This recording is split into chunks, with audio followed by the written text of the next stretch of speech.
Welcome to Bay Rats Buoys Season 2 with your host, Captain Gaige.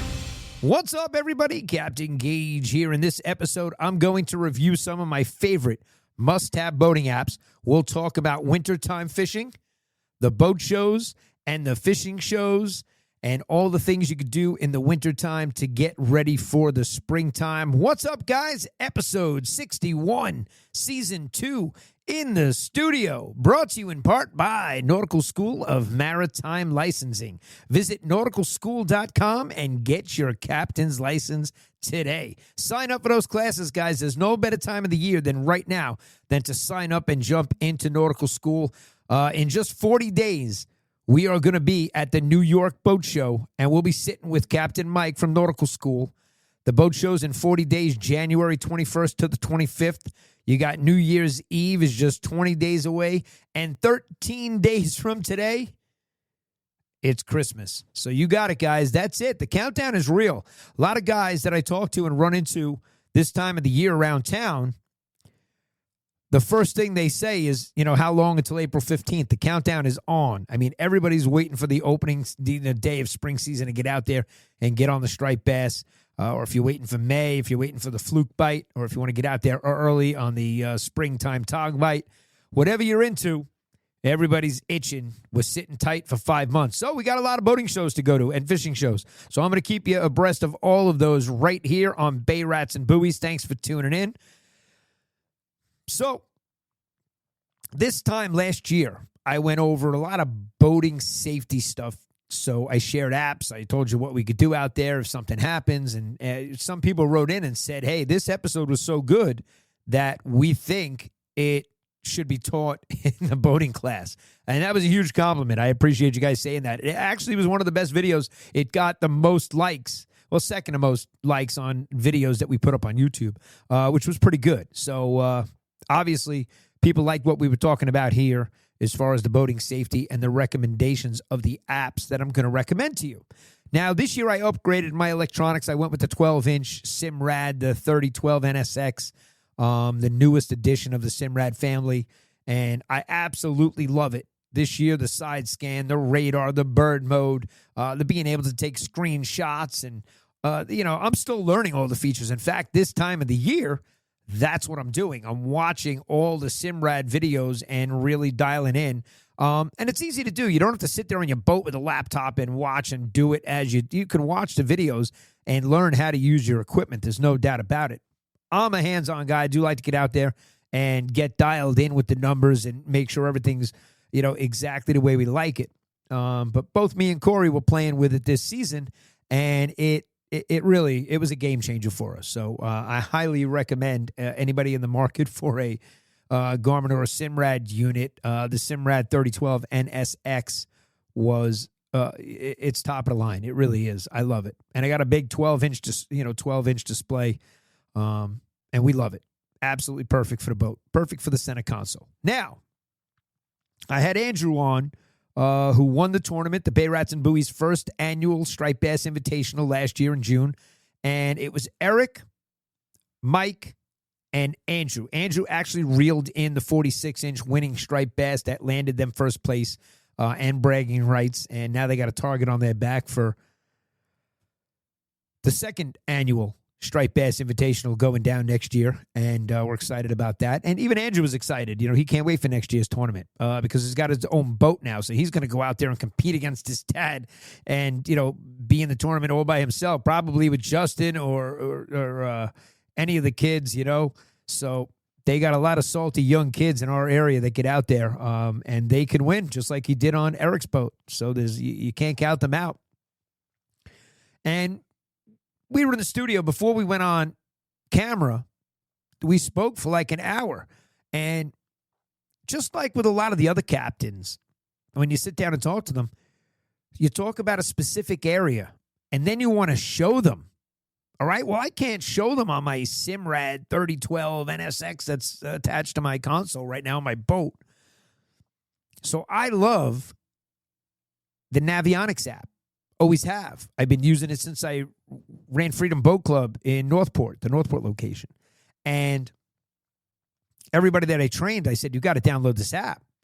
I'm going to take you out there and I'm going to teach you all the areas that you have to stay away from and worry about. This is where you're going to hit rocks. If you stay away from these areas that I take you out and train you, you're not going to get into any rocky trouble in this area, okay? I'm going to show you where there's danger.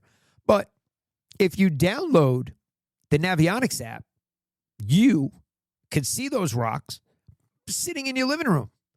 Now, I kid you not, as a local commercial tow captain, people hit these rocks. They bang their lower units off all the time. I told them back. They knock their props and the skegs off. They hit these rocks at full speed. It's crazy. But if they looked at Navionics before they went where they were going, they would have known there were rocks there.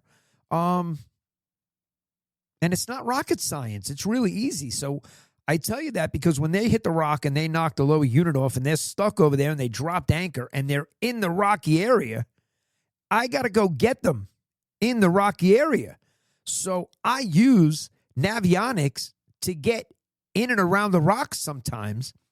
And I got to tell you, it's been spot on. I haven't hit any rocks that I was looking out for saying, oh, that wasn't on the chart, So it really is a game changer as far as helping you stay away from areas that you shouldn't be boating in if you don't know them.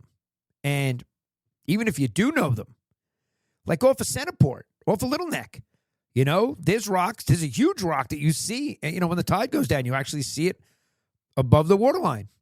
And I know local captains that were over in that area, and they were drifting a foot above that rock. And then they looked and they were like, oh, my God, that rock, it could have done some damage.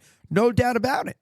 It was just a matter of the tide that, saved them from not hitting that rock. So Navionics, to me, is a must-have. Now, it doesn't replace getting trained and learning how to use these electronics and how to use your boat, because I have an instance, and there's a reason why I'm saying that. There was, a lady that was in the marina I was at, and she told me she needed to get trained, and you could see by the way she was docking that they just bought the boat, and they weren't skilled in close quarter maneuvers of the boat.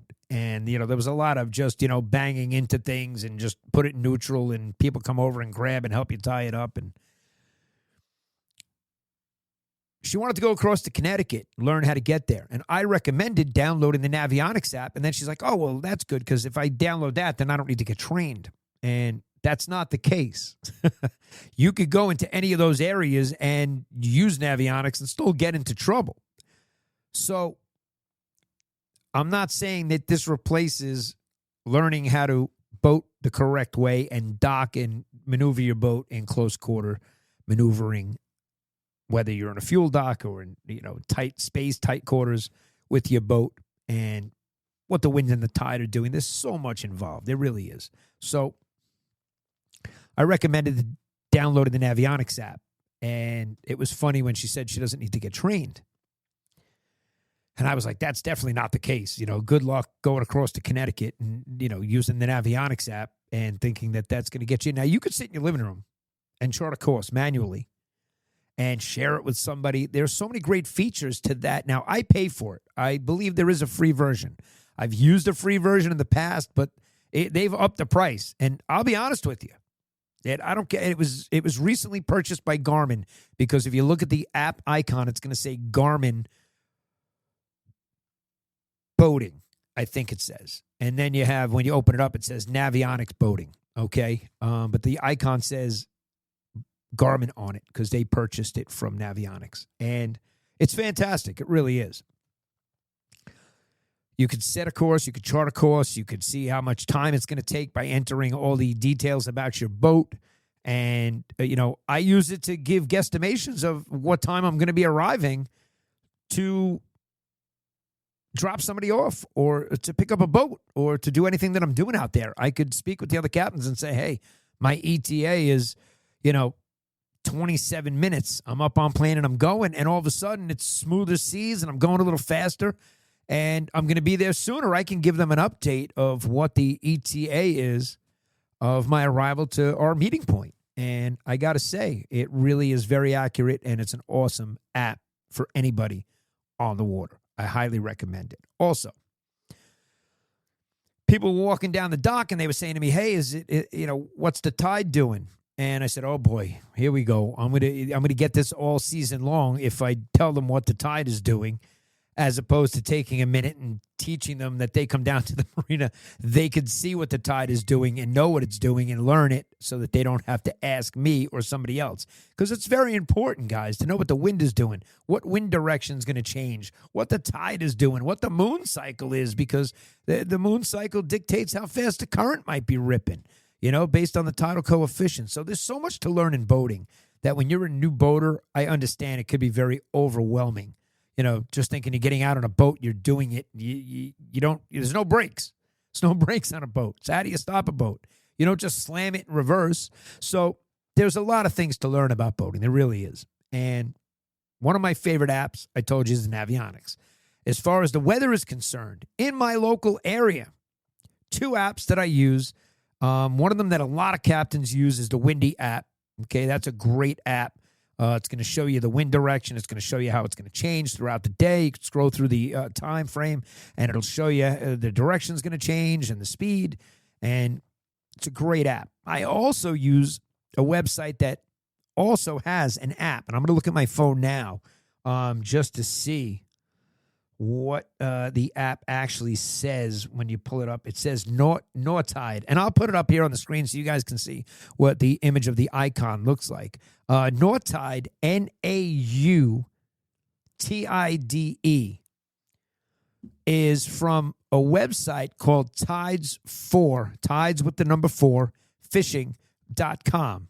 And you select United States, you select New York, and then you pick your area, whether it's, Huntington, Northport, Oyster Bay, Glen Cove, wherever you want to pick. You can select your area. You can save multiple areas and check the tides and things and, the information that you're looking for. But it's got everything on the one app. When you open it, you get to see everything. You're going to see the barometric pressure and when the fishing is going to be better than other times. And it's going to show you, like right now, the tide's on its way out. And you can just scroll through it. And I'll put it up here on the screen so that you can see what I'm looking at. And you can just scroll through the tide. It shows you the wind, the direction, and how it changes. Everything is on this one screen. And it's very, very easy to use. I'll put it up here on the screen.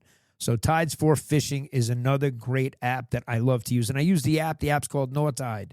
All right, the website, if you go to the URL, it's Tides with the number 4, fishing.com. Now, another app that you should have on your phone that every boater should have is the United States Coast Guard. You should have the U.S. Coast Guard app because this app can come in handy in so many different instances. For example, you have an emergency on the boat. All right, you open up the app, you hit the red bar there, and you click emergency assistance. You now have a button to click to say call Coast Guard or call 911. And I'm going to recommend call the Coast Guard first. And I'll tell you why.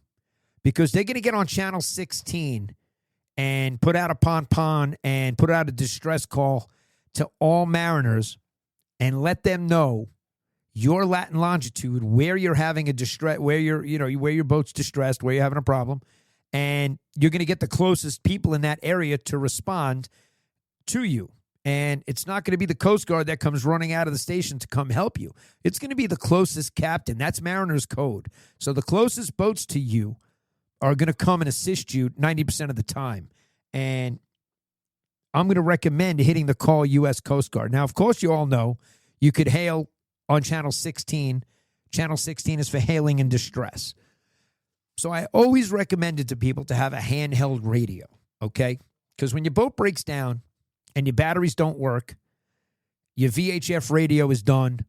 God forbid the boat's on fire like Frank's boat. Frank's boat was on fire. He put out the fire, but let's just say he pulled out his fire extinguisher and it didn't work, and he couldn't put out the fire, okay? And he had to get in the water. My iPhone in the water is most likely going to be obsolete and not useful to me for making those distress calls. Jumping in the water and holding it up is not going to be the easiest thing in the world. You know, these things they overheat, they get wet, they shut off, all kinds of problems. And I don't care what kind of phone you have. I have the newest version of the iPhone, and it's still going to shut off when the sun is on it. All kinds of things happen. So I've always recommended a VHF handheld radio. They float. This one I happened to grab out of a bag here in the studio, where I have stuff that was in the console that I grabbed because me and Corey are going to go through all the stuff on the boat and organize everything for the springtime. And this just so happened to be there. This thing hasn't been on a charger since, I want to say, July or August. And you turn it on, and there it is. It works. There's channels. It turned it on, went right to channel 16. And I could hit the boost signal and make a Mayday call. All right? And this thing is not transmitting miles away, but it's going to get to people that are closest to me, and somebody's going to be able to hear me. And they could also then relay the VHF message to the Coast Guard for you, which is what happens a lot of times. So having this on board and in the water with you, if you needed to go into the water for any circumstance, this is great to have. This is going to work. This is going to get the closest captain. Your phone, I wouldn't rely on that in the water, okay? Now, if your boat did break down, and this happens a lot in the bay. This happens a lot of times in the bay. People will break down and drop anchor, which is what you're supposed to do, so you don't go drift into rocks and run aground and you know, just be a vessel that has no control of it. So you drop anchor. It's also going to make it easier for us to get to you and find you if we're looking for you. So one thing I noticed that a lot of people don't do, they see a boat anchored up, they just keep going on their 50-mile-an-hour boat, on their 50-foot Sea Ray, their 36-foot Sea Ray, their Formula, whatever they're on, their Galleon. They're going to come from Connecticut, Montauk, wherever they're coming back into the area, going back to their marina, and they are going to blast by you, not too far away from you, thinking you're anchored up there because you wanted to be there. And they may even wave to you when they throw you a wake that's 3 times the size of your boat. I can't begin to tell you how many times that happens. Now, I'm not saying it's going to be 100% effective, but I am going to say, I'm going to go ahead and shut this radio off. I am going to say that if you hung a disabled flag on your boat, so that everybody that's going to be passing by you sees that you're disabled, that you can't turn into their wake, and you can't steer your boat, you're disabled. You put this flag, they come in all the different packages. You buy it, you know, with the flares in them and everything else, and you hang this on your boat. Okay? And people are going to see, let's get it the right way here. You put this out, and everybody's going to know you're disabled. Okay? Hang this flag out over the gunnel, over your console, so that people see it. People are actually going to drive over to you, because when I was teaching the Freedom Boat Club members, and I would tell the member on the boat that we're training, I'd say, hey, watch what's going to happen. We're going to put this out, and somebody's going to come over to us and ask us if we need any help. And it was like clockwork. You put this flag out within a minute, any of the boats that were passing by that saw the flag started to drive over to you and said, hey, you guys all right? Now, if you put this out and the 50-foot Galleon sees it, that's a big boat, and he's throwing a serious wake. There's a good chance that captain is smart enough to know that you're disabled and you're anchored, and that he's going to throw you a big wake, and he may slow down. Now, if you can get on Channel 16, you could let people know that you're disabled there. And to give you a wide berth and no wake, you could request that. So it's learning how to do all those little things. But let me tell you, nobody ever has a distress flag hung outside their boat when they're disabled, when I pull up to them for any kind of assistance, you know? So I would recommend this if you're in the bay and you know big boats are going to be passing by. hang your flag out, and let people know that you are disabled. Also, get rid of those old flares. There's no reason to have them anymore. Now everything is battery operated. This bad boy is Coast Guard certified, so you could use this. You'll pass your inspection with it if you're going to get your vessel safety inspection, which I get every year. And just make sure that you have the C batteries extra in your little case, because I keep this in a case on the boat with everything that I have, backup and safety, the whistles, the mirror, all the stuff that you have. Just because, you listen, you hope you never need it, but it's better to have it. This happens to be required. So this is something you're going to want to have on your boat. And for $100, because it's all, you don't want to have those old flares on your boat. It's actually illegal. If you got caught with outdated flares on your boat, they're illegal to have. At least that's what I was told. So this has zero expiration date on it, and I think that's great. Just put the batteries in it, you turn it, and you're good to go. I've actually used this on my boat on Father's Day with Pete Tarnowski. We were out there. It was the heaviest fog I had ever been in. And we hung this on the console, hanging just so people would see this flashing light, but, through any of the fog. I don't know if they did or if they didn't, but we hung it anyway. It was just and we were sounding the horn every 30 seconds. It was the craziest Father's Day fog ever. It had to have been like 6-7 years ago. And we were out there. It was absolutely insane. So this year we had some fog too. This year we had some really foggy mornings that Rob and it was actually Howie. Howie, you guys didn't go out. You stayed close. You could have followed us. And we had that new Simrad unit installed, and the radar was it was a great day to test out the radar. It really was.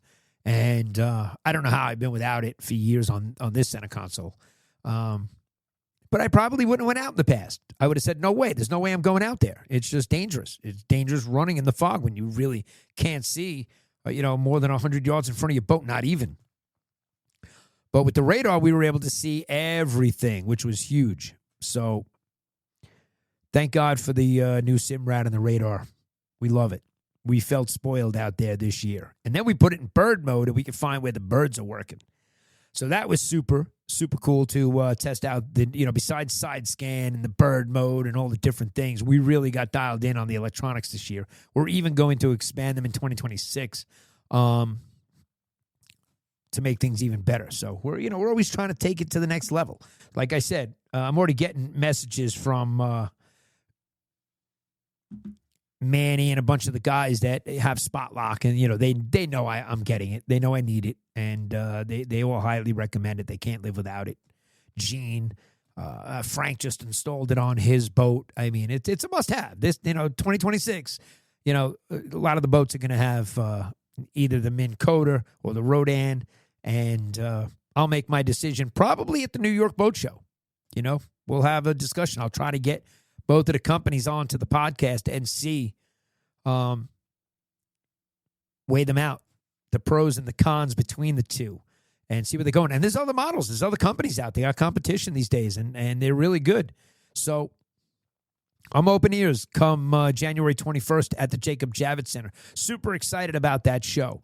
Guys, also, the Copeg Fire Department on January 31st, the Marine Unit Fishing Expo. So the Copeg Fire Department Marine Unit Fishing Expo, it's going down January 31st from 9 a.m. to 2 p.m.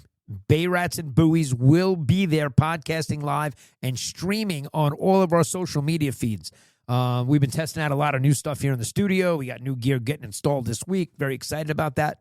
And we're also going to be venturing out. So what do we got? The boat show in January. You got the Copeg Fire Department Marine Unit Fishing Expo the last day of January. And then you have the Ward Melville show is 2 days. It's a Saturday and a Sunday this year in March. Okay. And I believe that's in the first week of March, the 8th and the 9th, around there. I'll put it up here on the screen. I just don't have it written down anywhere for me to see. Also, we're going to venture off into New Jersey for the New Jersey Saltwater Fishing Expo. Okay, that's March 13th through the 15th. And we're also going to hit Mohegan Sun for the Connecticut Fishing and Outdoor Show, which is March 20th and 22nd. Again, I said it's at Mohegan Sun. So that's a good, good reason to go have to gamble a little bit and lose some of your money. But again, we're just 40 days away from the Jacob Javits Boat Show. And we are super excited this year to be there. We've already been reaching out to some of the vendors. We're already scheduling podcasts and getting ready. I mean, we're only 40 days away. So this year we're going in like super prepared. Last year we got there on Tuesday. We set up. Wednesday we were there, and we kind of like just walked around and spread the word and told people. And Thursday we actually started podcasting. Wednesday I made a few videos there just to get acclimated and set up and figure out what we were going to do. But this year we're going in gangbusters, and we're super excited, man. We'll know how to handle it this year, where last year we were brand new to it. So we're also excited to be at the Copiague Fire Department Marine Unit Fishing Expo. That's a brand new expo going down. It's got over 40 vendors. If you get your tickets in advance, they're $5 in advance. They'll be $10 at the door. I'll see if I can get you a phone number here. If you want to get the tickets in advance, you can give Tom a call. You call him at 631-880-0064. That's for $5 tickets is the pre-sale. You can call or text Tom at 631-880-0064. That will be at the Copiague Fire Department at 320 Great Neck Road in Copiague.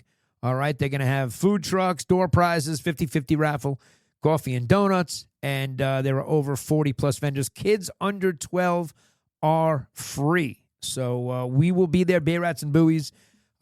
If you've heard us, wherever you get your podcast, you see us on YouTube, you see us at SandCityCharter.com. Great spot to check us out. Stop on by, say hello, introduce yourself, and come meet the crew. We'll be happy to see you.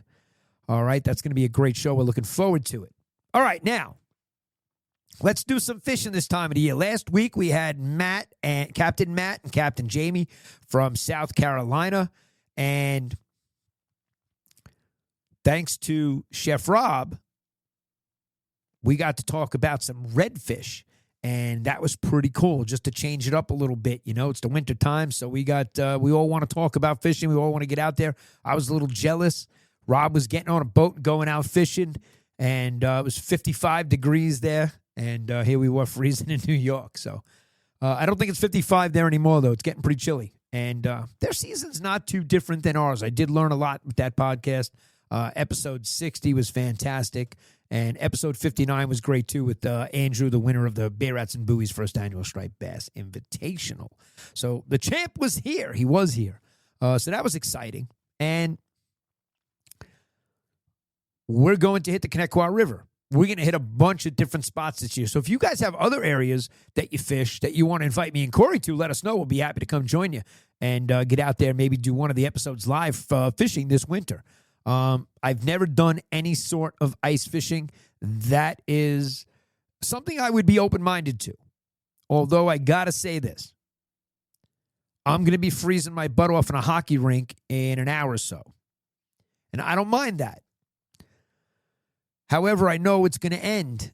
Where I go fishing, there's no end in sight. So if I'm going to be cold and fishing, I really got to be prepared. And this winter, we're going to hit the Connecticut River. And when we go there, I like 43-degree days, 40-degree days. Those are my favorite. I'm not going there when it's 10 degrees outside. I'm not. And the guides are freezing with ice in them. And yeah, that's no fun to me. So I go on the warmer of the cold days. And we're going to be hitting the river very shortly. It's that time of the year. Wish everybody a happy holiday season. It's here already. The boat's been out for weeks. I keep telling my kids I'm so glad I wrapped it up early this year and took care of it and maintained and did everything I needed and wanted to do. That come end of March, I'm super excited to get that bottom paint on and fix a few things we want to do, a few upgrades to it, and get it in the water and get out there and get on the bass by April 7th. That's usually my go-to launch date around there. And we have some big plans for April. Now, we also have the Bay Rats and Buoys Fishing Club that is kicking off in 2026. We may do a pre-registration for that prior to the boat show because we said we were going to launch this at the boat show. And we've been working on it really, really hard. And we're ready to roll it out. It's going to roll out very soon. So you may get a chance to join the club early and get in. Obviously, we'll have some perks for doing that. But we want to start getting our meeting and getting the club going at the end of January, beginning of February, so that we can get a month or two in and that we're all ready for April because come April, it would be nice to challenge other clubs and get out there on opening day and see who can get the biggest bass in our area or have some sort of a competition right out of the gate. Like, what are we waiting for? Let's go. And, we learned a lot last year with Bay Rats and Buoys' first annual Striped Bass Invitational. We did. We tagged 65 striped bass. I'll teach you guys how to tag the bass. It's great. You should get involved. Gray's Fish Tag, they're phenomenal.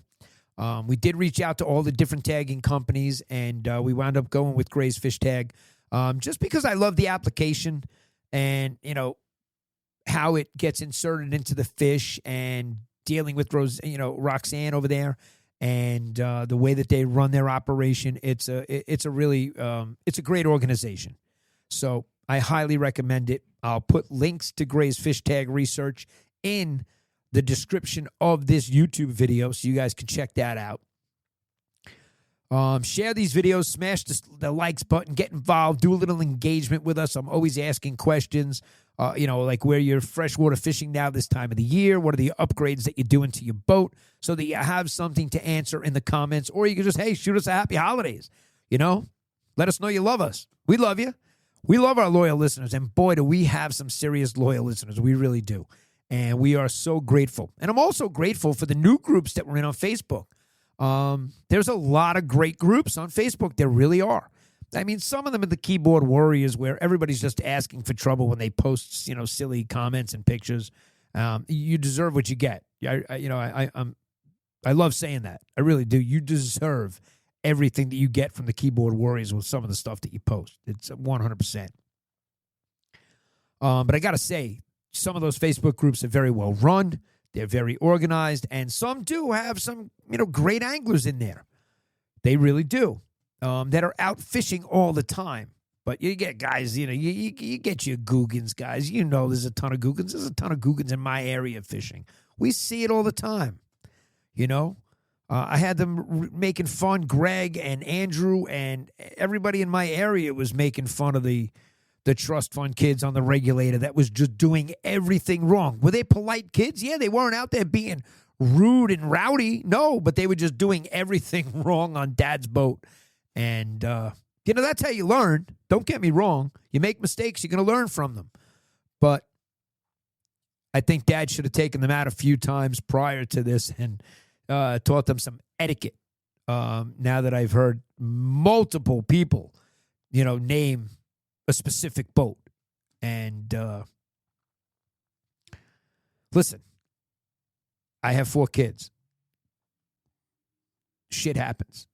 But I teach them how to act on the ice rink. We're not knocking people over. You know what I mean? We're out there, we're training. We're doing paraskating drills.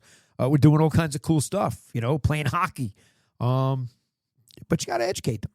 It's our job as parents to do that, You can't leave it up to the teachers at school, that's for sure. So I'm happy. The winter is in full effect. It's cold outside. The snow's coming. We're getting hit with it. I'm going snowboarding. I'm going to be on the mountain. I'm going to be in the river fly fishing. And you're going to see me at all the fishing shows. So if you go into any of the shows, look for us. Bay Rats and Buoys will be there. We're very excited what 2026 is going to bring. We're more prepared this year than we've been any year in the past. So Frank and Gene and Manny, and I'm not forgetting anybody's name, Chris and Lisa and Eric, who won the fishing rod and the raffle. We got some great people in our area that are also so very into this that right now they wish they were on their boat, And we all wish we were out there fishing. We miss it. We do. But we get a 5-month hiatus, and guess what? New Year's Eve is in 20 days. It'll be 2026 in 21 days. And there you go. From that point on, we got 4 months? 4.5 months until the season starts again. So that's, the countdown is real. I keep saying it, but everybody I run into talks about the countdown, like how long until. And I look it up. I'll have it on my website. I go crazy with the countdown so that we know. Guys in the studio here will always say, hey, how long until you be fishing? And, so that's it, guys. Wish you happy holidays. We got Christmas. We got Hanukkah. We got New Year's. Wrap it up. And then, boom, we're off to the fishing shows. We're going to hit the boating shows first, the fishing shows second. And before you know it, spring will be here. So stay tuned in. Share the episodes with all your friends. To all our loyal listeners, thank you for tuning in. For all the Facebook admins that share and let us post the podcast in your group, we are grateful for you. We appreciate you. And we wish everybody a happy holidays. Captain Gaige, episode 61. Signing off. Captain Gaige, over and out.